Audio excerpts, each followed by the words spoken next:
Olá, pessoal, sou a professora Joana daqui da Prosa Acadêmica para mais um encontro. Hoje nós vamos misturar um pouquinho medicina, cultura, literatura com a nossa professora doutora Nayara. Ela tem pós-doutorado em microbiologia e parasitologia aplicadas lá na UFF. Então, seja muito bem-vinda, professora. Obrigada. E é sempre prazer poder compartilhar desse conhecimento que é interdisciplinar, né? E aí você e a professora Luísa Perim, já adianto aí, não é? A gente já manda um abraço para a professora que não pôde estar conosco aqui neste momento. Mas gostaria que você falasse um pouquinho, vocês duas lecionam no módulo DIP. Fala pra gente o que é esse DIP. Então, eu e a Luísa somos professoras do curso de medicina e juntas atuamos no módulo de DIP, que são doenças infecciosas e parasitárias. Eu sou professora de microbiologia e a Luísa Perim de imunologia. E nesse módulo encontram-se todas as doenças infecto-contagiosas, além de nós, tem outros professores também, como a professora Mônica, Emanuel, o Aloysio, o Proba também. Vários outros grandes professores, Sim. Mas vocês reuniram todos esses materiais, né, que vão falar um pouquinho da literatura, que de certa forma rodeia, né, o cotidiano, que muitas vezes, né, Machado de Assis, em suas obras, acaba narrando, né, essas situações aí. E aí eu vou até citar o título de alguns resumos, né, que foram aí apresentados no simpósio do ano passado.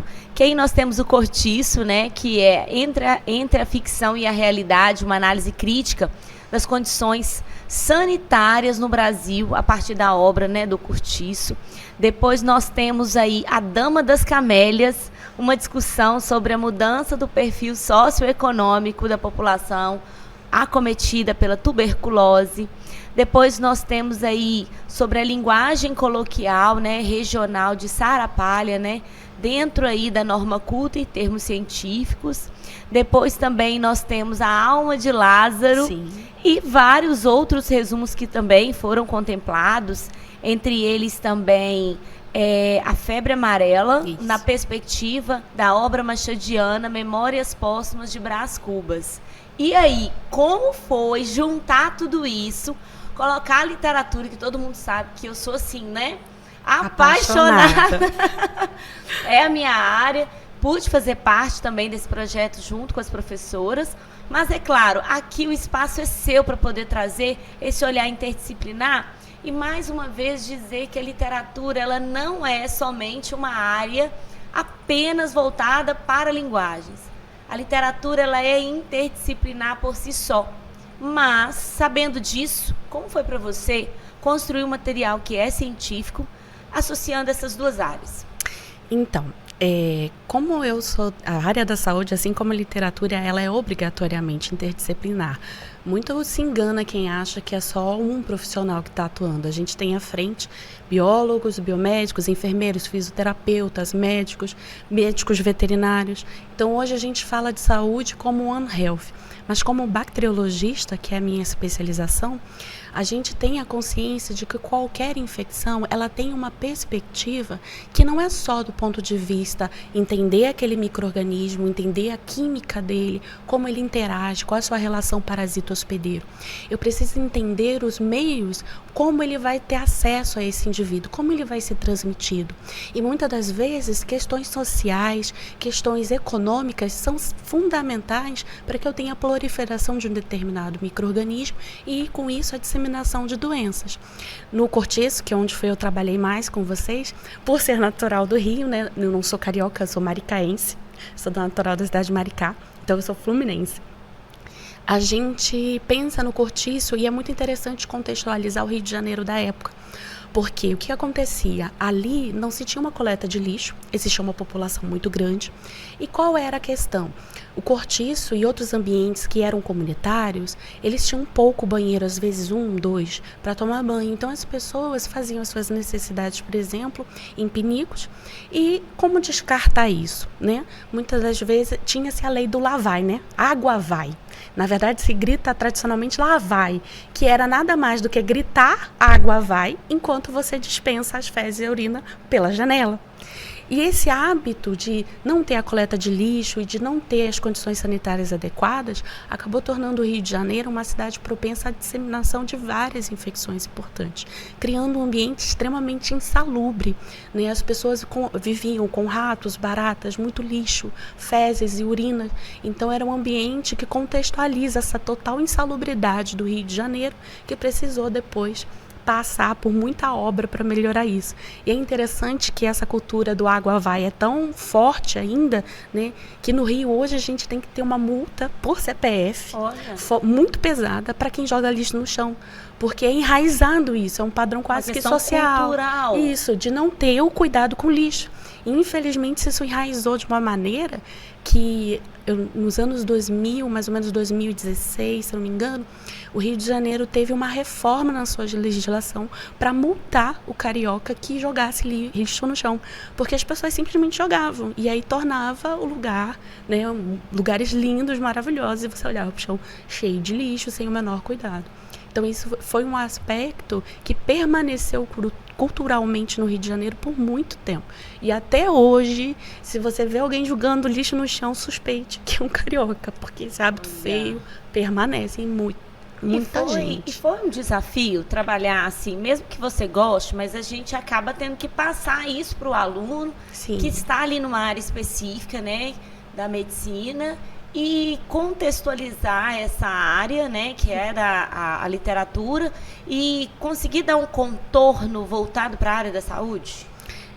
Não sei se... Não é propriamente difícil.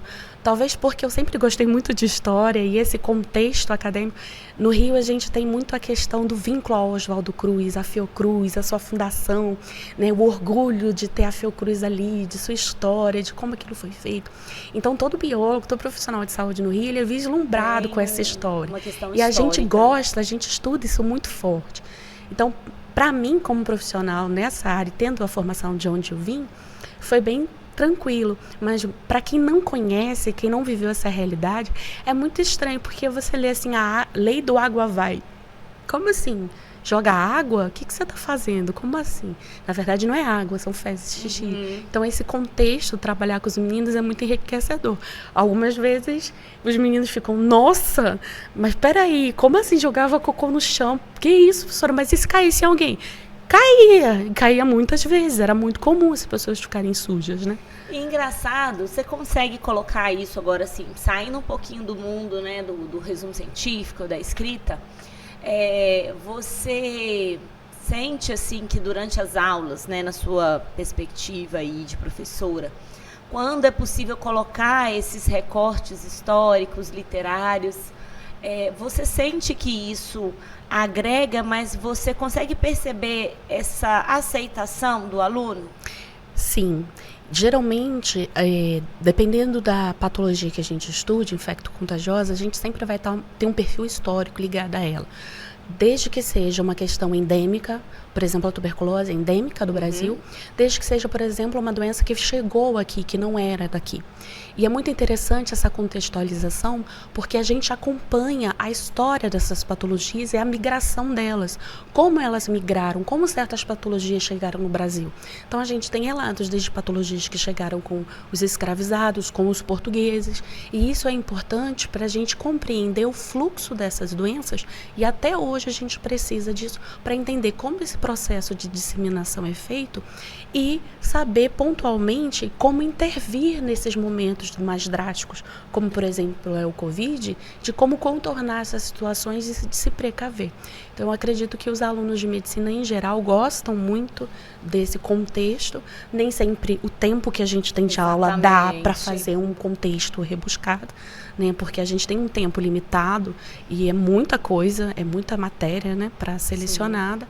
Mas sempre que é possível, que a gente pode fazer um recorte e torna aquilo concreto para o aluno, ele enxerga de verdade que é um problema e esse problema está estruturado há tanto tempo, como ele funciona, eu acho que traz uma luz de compreensão muito melhor do que apenas chegar ali e só falar de bioquímica, de fisiologia, falar que a bactéria tem uma proteína de adesão que favorece, ou que ela vai ser disseminada de tal maneira, ou que ela não sobrevive no ambiente, precisa de um vetor e assim por diante. Eu acho que torna muito mais concreto trazer isso para a vida, para a realidade. Em especial a obra, né, o Cortiço, o que você, dentro do seu conhecimento, tanto da obra, né, em partes, e da própria temática sua abordada, né, como professora, como você ainda consegue perceber essa obra, se nós fôssemos avaliá-la como atemporal?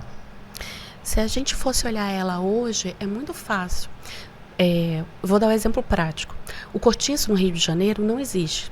Né, foram demolidos, a maioria deles por questões sanitárias. Essa população que trabalhava no centro ou nesses lugares foram ficando sem onde morar. O que aconteceu? Ocorreu a migração para os morros mais próximos e a formação das favelas. Infelizmente, hoje, quem trabalha na assistência à saúde no Rio de Janeiro, quando pega uma unidade de estratégia em família que vai ser de uma favela, a gente observa que muitas casas não têm água, não recebe água, ela não tem local para despejo do esgoto, então ele corre em céu aberto, não tem coleta de lixo. Então é uma condição insalubre que você pensa que ela está totalmente restrita ao passado, mas você consegue colocar ela em xeque de maneira muito semelhante hoje em dia, para pessoas que dentro de suas casas sequer têm a luz do sol, ou venta lá dentro, por exemplo. E esses contextos que a gente traz do livro, né, esses recortes, muitas vezes são tão limitados àquela literatura, e se você for observar, são assuntos pertinentes para essa temática de hoje. Sim. E quando você traz essa literatura, né, num patamar da área da medicina, qual é o sentimento da professora Nayara ao fazer com que este aluno tenha essa reflexão, isso vá para uma escrita acadêmica, porque, querendo ou não, há uma publicação, né, no nosso simpósio, então, assim, o tempo vai passar, mas a sua contribuição vai estar lá junto com os alunos e os outros professores. Mas qual que é esse sentimento da professora? Eu acho que quando a gente pega o livro e você, quando está absorvido, né, dentro daquela leitura, em muitos momentos você chega a sentir aquilo que o personagem fala, a gente se envolve de tal maneira, e é muito concreto o sentimento que a gente tem, a percepção daquele sofrimento. E na medicina a gente sempre foca muito na questão de formar um profissional humanizado e levar esse aluno a refletir, a sentir o que aquele indivíduo está sentindo, está sofrendo, é engrandecedor como ser humano, porque ele vai tomar para si, através daquela leitura, daquela integração, aquele sentimento, aquela angústia, aquele sofrimento, e vai tornar ele mais capaz de lidar com as diferentes situações que ele pode encontrar na prática clínica. Então, assim, observando o ano de publicação da obra, né, que é 1890, olha o tempo que isso tem para uma jornada ainda sendo discutida, né? Sim. E quando nós como professoras, tentando remodelar toda essa estrutura, né, trazendo esse contorno literário a uma perspectiva voltada para a área da saúde, eu acho que com certeza vai um pouco da gente e um pouco desse personagem, né? Sim. E acaba que, além de desafio, isso tem que virar uma rotina. Dentro da medicina, né, como atuando, como professora do curso, qual que é o maior desafio para ser interdisciplinar? Eu acho que muitas das vezes é tempo. Tempo para você poder dispor daquele momento de reflexão e construção do conceito mais amplo. Porque hoje, cada vez mais, a gente tem um domínio de tecnologia absurdo. A gente tem técnicas absurdamente avançadas que a gente consegue fazer diagnósticos com muita precisão. Melhorou muito tudo na área de saúde. Mas, ao mesmo tempo que eu preciso estudar tão a fundo tantas coisas, a todo momento surgindo algo que eu preciso me atualizar, e você fica tão focado naquela frente que é a sua frente de trabalho, que muitas das vezes você se perde no demais. Então, talvez saber delimitar o quanto eu preciso ser profundo, o quanto eu preciso ser abrangente em cada uma das estruturas de ensino é o maior desafio, porque realmente a gente tem muito a agradecer à tecnologia, aos avanços, Sim. mas ao mesmo tempo a gente não pode perder o lado humano da coisa. Senão a gente fica muito técnico, fica muito repetitivo e acaba esquecendo o primordial, que a gente está aqui para cuidar.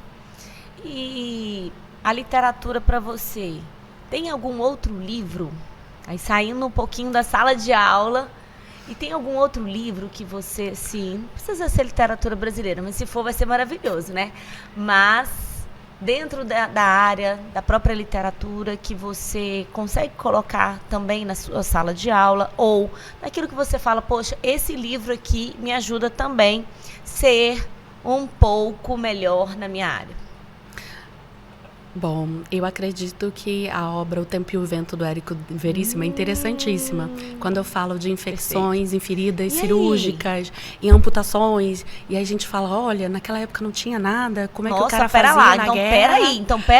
peraí, que agora a gente vai falar um pouquinho dessa opção maravilhosa. Mas... Confesso que é minha obra favorita. Ah, meu Deus, então Sou a gente tem que escrever. Então bora escrever. Agora me fala aqui, primeiro, só para todo mundo que está, né, nos assistindo, essa obra fala para nós o contexto desta obra, qual a temática que ela vai abordar? Nessa obra a gente fala principalmente da questão da guerra. Sim. E aí no contexto, para mim, de microbiologia, é muito interessante pensar nas questões de asepsia e controle microbiológico. E então a gente vê questões desde o sofrimento do profissional médico que está ali, desde o sofrimento da pessoa que vai passar, que não resiste, por que ela não resiste, o que ali tinha que a gente precisava trabalhar. Daria para trabalhar também questões da própria psicologia, pelo confinamento, pelo sofrimento psicológico das pessoas. Então, assim, eu acho uma obra muito rica para pensar em área de saúde também. Mas vários a gente dá para fazer uma coisa muito legal. Então ela gosta realmente. Eu amo. Sou ratinha de biblioteca, confesso. Então, poxa, muito obrigada, Nayara, pela sua disposição de estar aqui conosco, falando um pouquinho da literatura, medicina, a área da história, porque é uma tríade, não é? Que com certeza permeia as nossas vidas, né?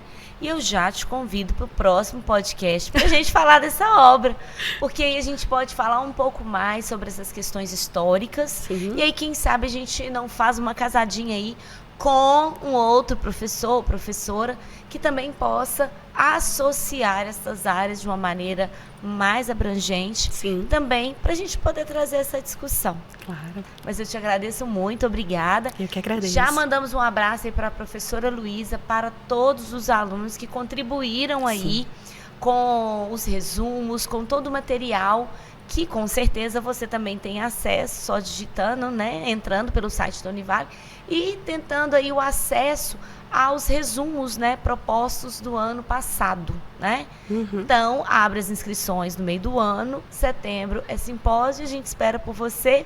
Um beijo, Nayara, um beijo para você e muito obrigada.